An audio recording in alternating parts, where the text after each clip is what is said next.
She's beautiful, isn't she? Yeah, I know. But why does she have to go? No, Monica. Well, so if you haven't figured it out yet, which you probably haven't, but it is time to sell the 4G. Before anybody gets their panties in a bunch, I'm getting married next month, and it's time to put priorities straight, and I need money for a house. Now, this doesn't mean that the videos are going to end. It's definitely going to be closing one door, but yet opening up another. I know that I'm not going to get the price that what I have into the car for it. That's a given. Anybody that puts tons of money and modifies a car is never going to get what they want in the end when they sell it. Two options. One, I could sell the car as a whole and see the 4G 6.9 Supercharged live on. Two, I could part it out and double what I'm asking for the price of the car. Win-win situation. I could still sell the car in the end and still make money off of it. I don't want to do that. It's a pain in the dick. As much money as I would be losing on it by selling it as a whole, parting it out is just something that, you know, it kind of hurts me because I made this, and I definitely want to see it live on. The idea behind this video is to not only get the word out, but the potential of the 4th generation Eclipse has. Obviously the V6 is way better, but the 4G 6.9 is basically an upgraded 4G 63. All 4G 63 parts, well, at least most of them, can fit this motor. And it has so much potential. The community is just so cheap, and it sucks because it hurts the car as a whole, and it hurts the community as a whole because vendors don't want to make parts for it. So then you're just stuck here with a car that has no aftermarket, and the value is just going down every year. In the end, today we're going to make one last video of everything that the car can do. We're going to do some road pulls, and we're going to have some fun. Let's make the 4G 6.9 Supercharged go out with a bang. Let's do it!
Domo fell back.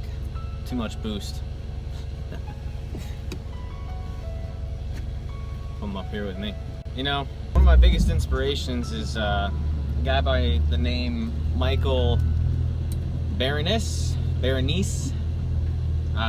Sorry if I butchered your name, bro. But anyways, I started watching his YouTube channel about 2 years ago when he had his Evo 9. And it kind of inspired me to do a lot of things with my Eclipse. Well, I mean, he had an Evo, my Mitsubishi, I mean. There's a GTR about to pass by. Hello! He inspired me to kind of start this YouTube channel and to play around with what I could do with the car and the camera that I bought. It's just an Action Pro camera, not a GoPro, Active-On camera. I kind of have fans, views, subscribers. With the Eclipse, it's definitely something that I'm very proud that I started my YouTube channel with, and that I could always look back and see what I started with. I just wanted to give him a shout out and put more views towards his channel because he's got a lot of problems going on with his GC8 STI build. I'll put the link in the description, either here or down below, or there, and go check out his channel and give him a like, give him a subscribe, and help him out finish his build. I'm about to get on the on-ramp here. Give it a second gear pull and show you what the car can really do.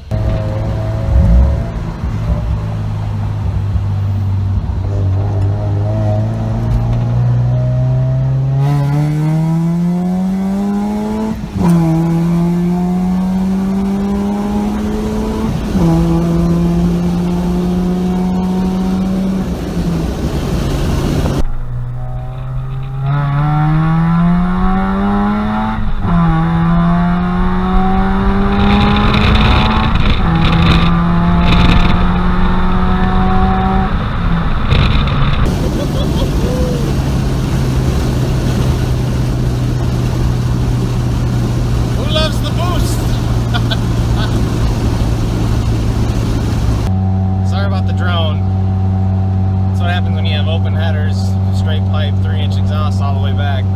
No cats. This is with the windows up.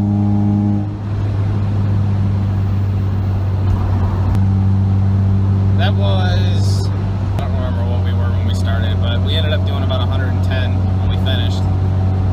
Alright, now we'll do a pull with the windows up. Kind of give you an idea of what the drone's like inside the car. It's not really drone, I mean it's just, it's race car, right? We'll do a third gear pull on this time. And go.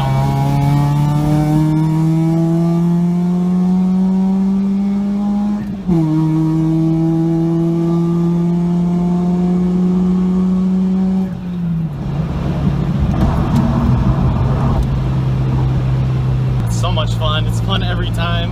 I love it. I've yet to take it to fuel cut. I'm a little scared too. I'd have to say every time I drive this car, I fall in love with it every single time, even when I hate it. It's such a love-hate relationship. You know, you put so much work into something and you just, I don't know. I don't know how anyone sells their car. I don't. It's so depressing. It just puts me in a bad mood thinking about it. And after all that fun on the highway, I like to take the time to just kind of do a little walk over the car with narration, because all my other videos have always had like music playing or stuff in the background that doesn't really explain what's going on. It just kind of shows the car off.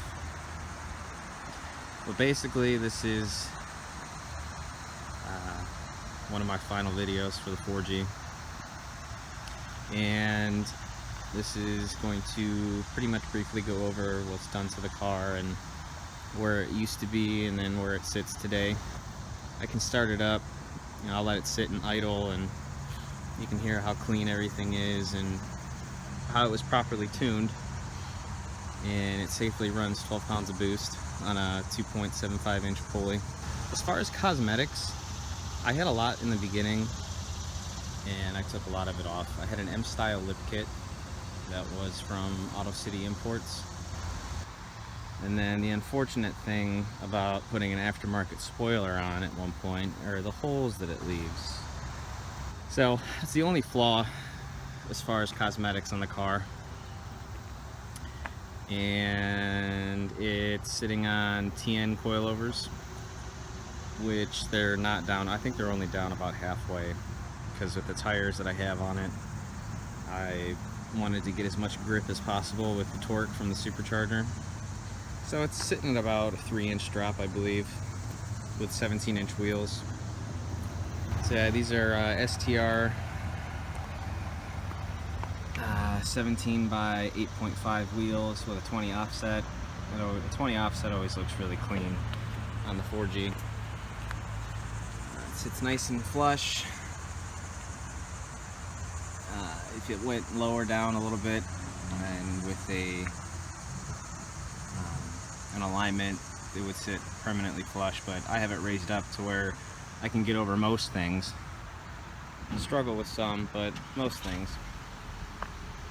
And then OEM pads, discs, rotors, and just the OEM calipers that were painted red. Kind of like a factory lookish, but still custom and clean, and I like it. And then I took those annoying ass screws out of the bumper so that you could have these quick releases. You just undo it and the bumper comes off with 2 tabs in the front. And the front's one of my favorite parts because of the carbon fiber nose piece and then the carbon fiber hood, and it's makes it like a really clean OEM look still. I like the OEM hood, I don't really like the other hoods. It's nice to have like most of your stuff looking stock, but then have it being carbon fiber. It just overall makes the car look beautiful. And then getting into the car, a little dirty. Everything's a little dirty. I mean, hey, you're not enjoying it if it doesn't get dirty, right? Little cleaning box back there for cleaning supplies.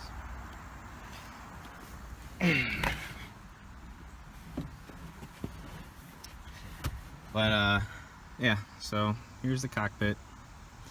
We have AEM wide fuel, air fuel, AEM air fuel ratio. It's my wideband. Oil pressure, and then boost. Gotta love the boost. I really like the custom dash lights in here. Not custom. The crystal blue LEDs that the car comes with. What I meant to say was the custom center console. So I had the center console hydro dipped by Dragon Customs. He did a really nice job, and he did this part. He did the climate control piece, and then it goes into a black, and then it fades into the carbon fiber again. They have a Redline suede shift boot, pretty easy install, and then a 490 gram block shift knob.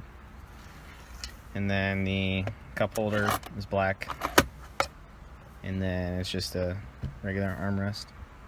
Got the SE floor mats, even though it's not an SE, but it's still like a nice touch to the car. And then my little holder for the GoPro. But now that we're in the car, I'd like to actually turn it on and show how all the gauges start up and run, and you can see how it idles from the inside and the outside. Alright, with the key.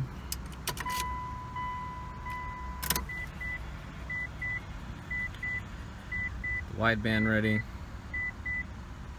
I usually let the throttle body click over and all the lights are on, and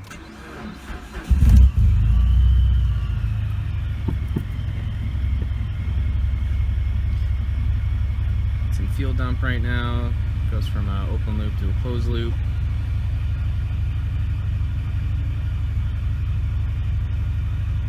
So it finds itself. I have a previous video that educates about fuel dump and closed loop and open loop. Then after a couple seconds, it reads itself back to running good. Oil pressure. I just got done driving on the highway. The oil is pretty hot right now. That's another thing too about this car.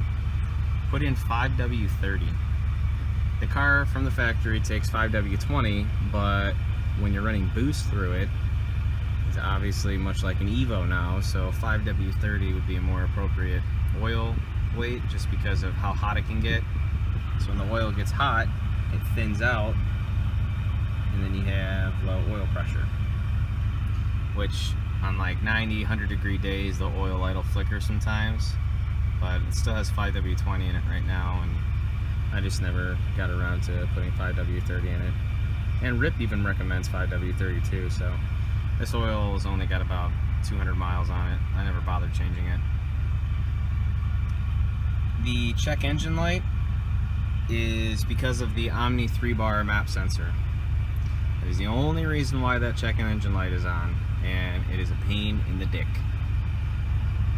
I don't know why, but for whatever reason, the computer won't correct itself, and it just reads as a code. So the ECU sends a code light for it, and it says map sensor error, and it's only because the OEM map sensor is a single bar, a 1 bar, and then the one that's needed for boost is a 3 bar. So that's why that light's on. Haven't figured out how to get it off yet, but the car does pass E-check. All you gotta do is put the 1 bar map sensor in and put the drive cycle in ready. Don't drive it into boost, but you just drive around with the 1 bar map sensor in, and the light goes off, and you can go get it E-checked. That easy. I did it last year. I'll do it again next year if I still have the car, which I hope I don't, because I'd like to sell it.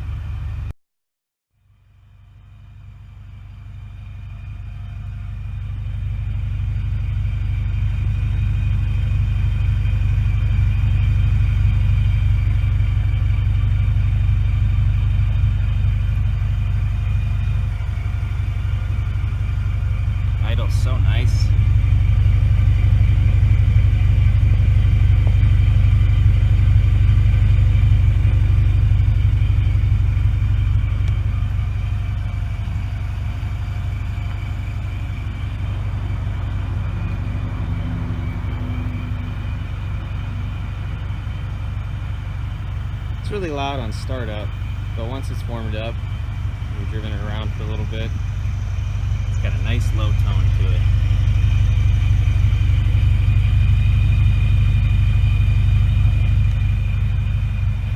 That's Road Race Engineering MagnaFlow catback exhaust. The car has no cats either, so it's really loud. I can actually show you.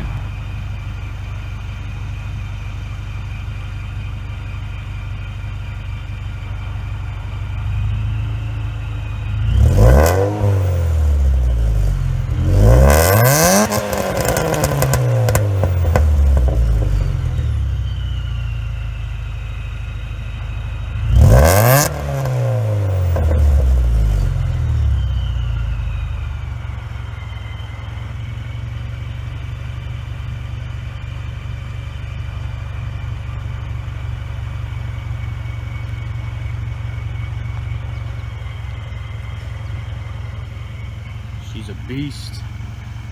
I love the way this car sounds. I've had my fiance behind me and she's told me that it's actually backfired a couple of times where you can see flames shooting out the exhaust, so that's pretty cool. I wish I had footage of that. Get a couple shots of the under the hood while it's idling.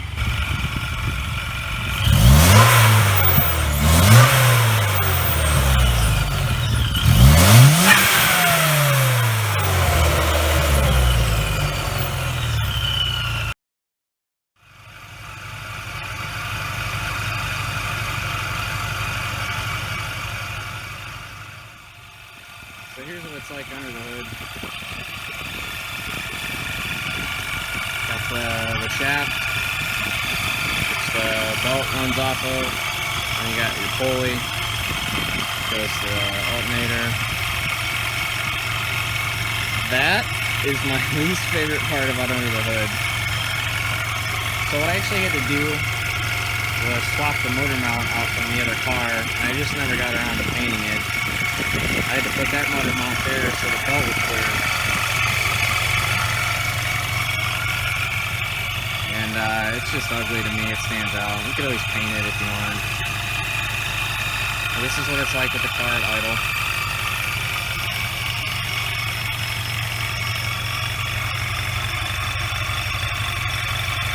Centrifugal blower has a trick to it. Rip even said this when they made the kits a while back. It's just the gears inside. Chirp, chirp, chirp, chirp, chirp, chirp, chirp. You notice how the idle is really clean.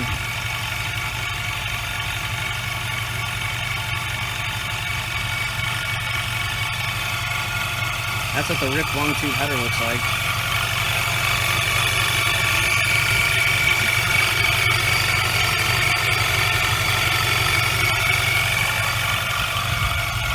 OBX copied off them, which is why RIP stopped developing them in the first place.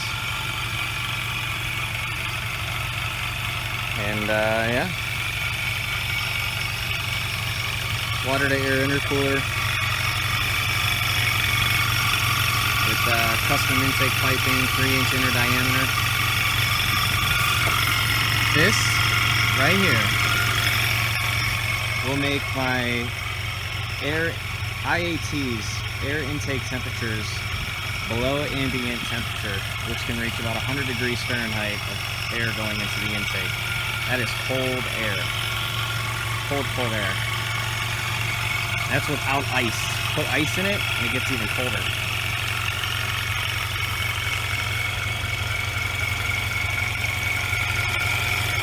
Got 565cc WRX injectors in it. Here's that map sensor I was telling you about. Omni 3-bar. Oil catch can. It turns a lot of heads.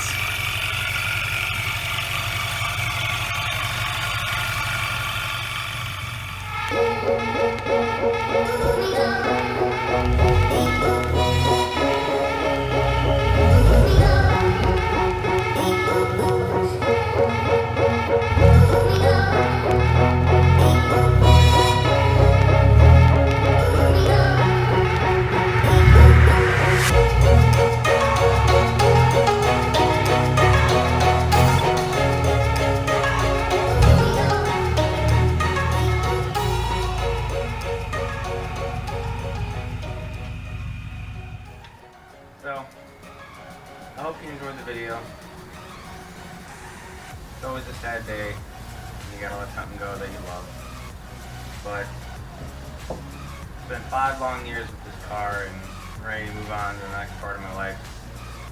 And I'm glad that I was able to jumpstart my YouTube channel with this car. I've met a lot of friends with this car, and it's not like it's the end of the world, but it just sucks, you know? It's like my first thing that I actually invested a lot of money into, and I'm happy to let it go this way. So, yeah, hope you guys enjoyed, and be sure to subscribe to my channel. I'm going to have a lot more content coming your way. Don't think this is the end, because it's not. This is just the next chapter. So hit that like button, hit that sub button, watch the build videos. Thank you everybody that helped me with this build and who all supported me. Remember, if you have a car, no matter what it is, drive it like it has 100 horsepower per cylinder.